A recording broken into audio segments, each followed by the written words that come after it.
बात करेंगे इस वीडियो पे most awaited IPO Tata technology limited IPO के बारे में ए टू जेड डेप्थ में जाके डिटेल में चर्चा करेंगे। तो रिक्वेस्ट करूंगा आप सभी व्यूअर्स को प्लीज़ वीडियो को बिना स्किप के पूरा अंत तक जरूर देखना। तो चलिए सबसे पहले हम देख लेते हैं कंपनी पर्टिकुलरली कौन सी सेक्टर के ऊपर काम करता है या कौन सी प्रोडक्ट मैन्युफैक्चर करता है या कौन सी सर्विस प्रोवाइड करते हैं अपने कस्टमर्स को। आइए देख लेते हैं कंपनी के बारे में थोड़ा सा डिटेल में। इनकॉर्पोरेटेड इन 1994, तो आज से लगभग 29 साल पहले ये इनकॉर्पोरेटेड हुआ था, यानी बोल सकते हैं एक टाइप का कंपनी लॉन्च हुआ था मार्केट में। Tata technology limited is a leading global engineering service company. तो यहाँ पे क्लियर कट मेंशन किया, बेसिकली कंपनी इंजीनियरिंग सेक्टर से बिलोंग करता है। अब देखिए इंजीनियरिंग सेक्टर या इंजीनियरिंग इंडस्ट्री एक बहुत बड़ा इंडस्ट्री है अपने आप पे, उसका अलग अलग सेगमेंट्स है। दे offer product development and digital solution. Okay, तो कंपनी का बेसिकली जो मेजर दो बिजनेस है, एक हो गया आपका प्रोडक्ट डेवलपमेंट, दूसरा हो गया आपका digital solution. This include turnkey solution to global original equipment manufacture यानी OEMs and their tier 1 suppliers. अब देखिए यहाँ पे मुझे कुछ समझ आ रहा है, बहुत सारे मेरे दिमाग में भी क्वेरीज हो रहा है, आई थिंक आपके दिमाग में भी आया होगा कि पर्टिकुलरली कौन कौन सी प्रोडक्ट है या कौन कौन सी सर्विस कंपनी एक्चुअल में प्रोवाइड करते हैं अपने कस्टमर्स को। तो उनके लिए मैं आपको सीधा कंपनी का जो ऑफिशियल वेबसाइट है उसके ऊपर लेके चलता हूँ। यहाँ पे दोस्तों सारे चीज़ आपको मालूम पड़ जाएगा। तो कुछ इस टाइप का देखता है कंपनी का ऑफिशियल वेबसाइट ओपन करने के साथ साथ ही यहाँ पे दोस्तों राइट साइड कॉर्नर पे आपको मेनू बार दिख जाएगा। तो यहाँ पे एक्चुअली कंपनी मेंशन किया कि कौन कौन सी इंडस्ट्री के ऊपर कंपनी काम करता है, कौन कौन सी चीज़ों के ऊपर कंपनी का एक्सपीरियंस है, नहीं एक्सपर्टीज़ है। तो चलिए देख लेते हैं इंडस्ट्री। तो बेसिकली कंपनी यहाँ पे तीन जो कि सेगमेंट यहाँ पे मेंशन किया, जैसे कि एक हो गया आपका ऑटोमोटिव, दूसरा हो गया आपका इंडस्ट्रियल हेवी मशीनरी, तीसरा हो गया एरोस्पेस। और ये तीनों ही सेक्टर दोस्तों सबसे फास्टेस्ट ग्रोइंग सेक्टर है। ऑटोमोटिव मतलब बेसिकली आज की डेट पे जो सारे कंपनी ऑटोमेशन के ऊपर काम कर रहा है, जैसे कि एग्जांपल के रूप में आप KPIT को ले सकते हो। एक बहुत अच्छी कंपनी है KPIT, जो कि हमने देखा कि इतना ज़्यादा मार्केट में गिरावट होने के बावजूद भी ये शेयर अपने पीक में चल रहा है, क्योंकि आज की डेट में इसका डिमांड बहुत ज़्यादा है। और पर्टिकुलरली टाटा टेक्नोलॉजी भी इस जो सेक्टर से बिलोंग करती है या बोल सकते हैं यहाँ पे सर्विस प्रोवाइड करती है। उसके बाद देखिए इंडस्ट्रियल हेवी मशीनरी, इसके ऊपर काम कर रहा है। उसके साथ साथ मोस्ट इंपॉर्टेंट सेक्टर एरोस्पेस, जो कि बहुत ही गिने चुने कंपनी दोस्तों पर्टिकुलरली इसी सेक्टर से काम करता है।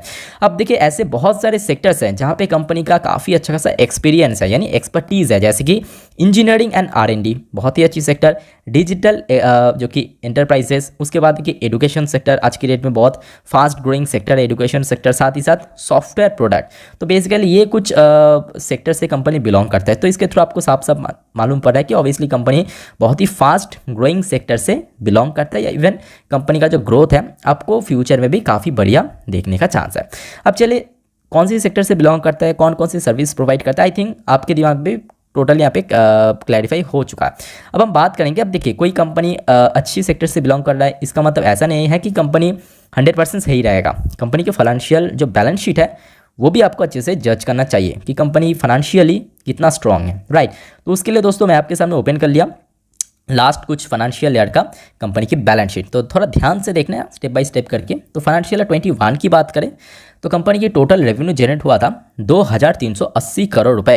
फाइनेंशियल ईयर 22 की बात करें नेक्स्ट ईयर पे काफ़ी बढ़िया ग्रोथ कंपनी रखा, 3500 करोड़ क्रॉस कर चुका है इस बार, 3529 करोड़ रुपए। फिर फाइनेंशियल ईयर 23 जो कि ऑलरेडी खत्म हो चुका है, ठीक है, मार्च की 31 पे, तो कंपनी का टोटल रेवेन्यू जनरेट हुआ था 4414 करोड़ रुपए। यानी देखा जाए तीनों फाइनेंशियल ईयर पे जो कि लॉकडाउन के बाद से कंपनी के अंदर जो ग्रोथ है रेवेन्यू के अंदर खास करके बहुत कंसिस्टेंट देखने को मिला। इवन अगर आप देखोगे फाइनेंशियल 24 जो अभी चल रहा है उसकी फर्स्ट हाफ मतलब H1 मतलब फर्स्ट हाफ मतलब 2 क्वार्टर मिला के, जून क्वार्टर और सितंबर क्वार्टर मिला के ऑलरेडी कंपनी दोस्तों 2526 करोड़ की रेवेन्यू जनरेट कर लिया। यानी रफली अगर हम पकड़ ले 2023 की फाइनेंशियल ईयर पे आप देख सकते हो जितना हुआ था, तो आधा में दोस्तों यहाँ पे ऑलरेडी इसका अगर हम दुगना कर दें तो करीब करीब आपको 5000 करोड़ के ऊपर तो आराम से दिख जाएगा। तो आई थिंक कंपनी का जो ग्रोथ है रेवेन्यू के अंदर काफ़ी बढ़िया आपको देखने को मिल रहा है। बाकी बात करें कंपनी की नेट इनकम यानी नेट प्रॉफिट कितना जनरेट किया, तो इस मामले में देखिए कंपनी 2021 की फाइनेंशियल ईयर पे टोटल नेट प्रॉफिट आया था 239 करोड़ का 239 करोड़ रुपीज़, जो कि फाइनेंशियल ईयर 22 में बढ़ते हुए 436 करोड़ पे पहुंच चुका है। मतलब एक काफ़ी अच्छा ग्रोथ मेंटेन किया कंपनी। उसके बाद देखिए फाइनेंशियल ईयर 23 में ये ग्रोथ बढ़ चुका है 624 करोड़ पे, यानी काफ़ी बढ़िया कंसिस्टेंट ग्रोथ आप इसको बोल सकते हो, ठीक है। पहले 239 करोड़, फिर देखिए 436 करोड़, फिर वहाँ से बढ़ के 624 करोड़। इस बार अगर हम बात करें कंपनी सीधा 2 क्वार्टर यानी फर्स्ट हाफ में 350 करोड़ क्रॉस कर चुका है, 351 करोड़। तो मे भी आगे अगर मतलब Q3 और Q4 तो अभी आने हैं बाकी, आई थिंक उसके पहले तो ये बाजार पे लिस्ट भी हो जाएगा। ठीक है, तो Q3 Q4 का तो नंबर आपको नॉर्मली मार्केट के ऊपर अवेलेबल मिल जाएगा जब रिजल्ट आउट होगा। तो आई थिंक सब कुछ अगर ठीक ठाक रहा तो इस बार कंपनी अप्रॉक्सीमेटली 700-800 करोड़ के आसपास भी टोटल जनरेट कर सकते हैं फाइनेंशियल 24 पे। तो उसके अकॉर्डिंग ये कंपनी का जो मार्जिन है वो भी लगातार इंक्रीज हो रहा है। जैसे कि पहले मार्जिन था सिर्फ 10%, उसके बाद देखिए 22 में बढ़ के 12.38% के आसपास पहुंच चुका है, फिर देखिए बढ़ते 14.14%, और इस बार बात करें ऑलमोस्ट फाइनेंशियल 23 और इस फाइनेंशियल पे ऑलमोस्ट सिमिलर है 13.93%। यानी ओवरऑल बात करें कंपनी, देखिए जैसे कि मैं आपको बोल रहा था कुछ टाइम पहले, सेक्टरल वाइज बात करें बहुत ही फास्ट ग्रोइंग सेक्टर है। ठीक है, काफ़ी डिमांड है उस पर्टिकुलर सेक्टर में, चाहे ऑटोमेशन की बात करें, इंजीनियरिंग की बात करें, या हम बात करें एरोस्पेस डिपार्टमेंट की। और उसके साथ साथ कंपनी जो अपना बैलेंस शीट है वहाँ पे भी काफ़ी अच्छा ग्रोथ दोस्तों मेंटेन किया। ठीक है, इसके दौरान हमें साफ सुथरा मालूम पड़ा है। अब चलिए थोड़ा नीचे चल के देख लेते हैं कि कंपनी एक्चुअली यहाँ पे जो सारे शेयर अलॉट किया, क्या उसका वैल्यूएशन रखा गया है, क्या इसके ईपीएस है, क्या उसका पी रेशियो है। तो सबसे पहले हम बात करेंगे ईपीएस मतलब अर्निंग पर शेयर। फाइनेंशियल 21 पे था 5.89, काफ़ी कम था। 22 में दोस्तों काफ़ी बढ़िया ग्रोथ देखने को मिला, 10.77 पे पहुँच चुका है, और फाइनेंशियल 23 में और ज़्यादा ग्रोथ 15.37 के आसपास। पी रेशियो की बात करें यहाँ पे मुझे दोस्तों थोड़ा बहुत एक्सपेंसिव लगा। बाकी आपको क्या लगता है कि क्या एक्सपेंसिव है या डिसेंट है, आप मुझे प्लीज़ कमेंट करके बताना, क्योंकि ऑब्वियसली इसके ऊपर हाइप भी बहुत ज़्यादा है, क्योंकि लगभग 2 डिकेड बाद टाटा ग्रुप से कोई आईपीओ बाजार पे लॉन्च हो रहा है, तो डेफिनेटली यहाँ पे एक्साइटमेंट तो होना ही चाहिए लॉन्च के पहले। तो जिस वजह से हो सकता है कि थोड़ा बहुत मुझे लगता है कि एक्सपेंसिव है, क्योंकि 30 जो कि इसका लोअर प्राइस बैंड का पी रेशियो है, अपर प्राइस बैंड का 32.53, आई थिंक कि ये जो इशू प्राइस के ऊपर है इसके ऊपर प्रीमियम भी ऐड होगा, ये भी आपको ध्यान में होना चाहिए, क्योंकि इसका जो आज की डेट में जीएमपी चल रहा है वो भी ऑलमोस्ट 70-75% के आसपास चल रहा है। तो इसको जब प्रीमियम के साथ लिस्ट होगा तो इसका पी रेशियो जो है वो नियर अबाउट 50 के आसपास पहुंच जाएगा मेरे अकॉर्डिंग। ठीक है, तो आई थिंक कि ये काफ़ी एक्सपेंसिव रेट में इस बार लॉन्च किया जा रहा है टाटा ग्रुप की तरफ से। बाकी RONW यानी रिटर्न ऑन नेट वर्थ की बात करें, यहाँ पे भी काफ़ी अच्छा ग्रोथ देखने को मिला, 11.17 के आसपास पहले था, उसके बाद 19.16, उसके बाद 20.87 के आसपास पहुँच चुका है। बाकी बात करें ROC ठीक ठाक है, बाकी ROE भी ठीक ठाक है, EBITDA भी काफ़ी बढ़िया है, 18.08 का % पहले था 21 पे, फिर 22 पे 19.68, फिर 23 में बढ़ते बढ़ते 20.59 पे पहुंच चुका है। डेट पर इक्विटी की बात करें तो बहुत ही मिनिमम डेट है। ऑब्वियसली टाटा ग्रुप की ज़्यादातर कंपनी हमने देखा, ज़्यादातर कंपनी जो कि या तो डेट फ्री है या तो ऑलमोस्ट डेट फ्री है। ठीक है, तो ये कंपनी ऑलमोस्ट डेट फ्री के कैटेगरी में आता है, क्योंकि डेट पर इक्विटी का जो रेशियो है वो बहुत ही मिनिमम है, 0.08 के आसपास। तो दोस्तों ये हो गया आपका टोटली जो इसका वैल्यूएशन है, इवन बैलेंस शीट के साथ मैं आपके सामने प्रेजेंट कर दिया। अब चलिए थोड़ा मैं आपको आईपीओस की डिटेल के ऊपर भी लेकर चलता हूँ, बट उसके पहले दोस्तों अगर आपको वीडियो अभी तक अच्छा लगा, इन्फॉर्मेटिव लगा, प्लीज़ वीडियो को लाइक करना, साथ में चैनल को प्लीज़ सब्सक्राइब करके जरूर रखना इस टाइप की जेन्युइन इन्फॉर्मेशन रोज़ पाने के लिए। तो अब चलिए बात करेंगे आईपीओस का डेट और उसके बाद जो भी प्राइस बैंड यहाँ पे रखा है। आईपीओस की डेट की बात करें, ये आईपीओ दोस्तों बाजार पे ओपन होगा अपकमिंग ट्रेडिंग वीक की वेडनेसडे यानी 22 नवंबर 2023 को। बेसिकली मेनलाइन आईपीओ 3 दिन के लिए बाजार ओपन होता है, 22, 23 और 24 ये आईपीओ का क्लोजिंग डेट है, मतलब 3 दिन बाजार पे ओपन रहेगा, बुधवार, बृहस्पतिवार और शुक्रवार। ठीक है, उसके बाद फेस वैल्यू की बात करें, यहाँ पे भी मुझे थोड़ा बहुत मतलब खटक रहा है कि चलो ठीक है 2 रुपये सही है, बट एटलीस्ट 10 रुपये फेस वैल्यू वाला शेयर लॉन्च करना चाहिए था। ठीक है, आपको क्या लगता है दोस्तों, प्लीज़ कमेंट करके बताना। 2 चीज़ में मुझे यहाँ पे थोड़ा बहुत अभी गड़बड़ लग रहा है। एक हो गया आपका पी रेशियो थोड़ा एक्सपेंसिव रेट में है, उसके साथ साथ फेस वैल्यू आई थिंक यहाँ पे 10 होना चाहिए। एनीवे वो तो डिसाइड करेगा खुद कंपनी या जो भी फाइनेंशियल इंस्टीट्यूशनल कंपनी से यहाँ पे काम कर रहा है। ठीक है, प्राइस बैंड की बात करें, यहाँ पे upper price band lower price band company fixed किया है 475 rupees lower price band, upper price band दोस्तों 500 रुपये।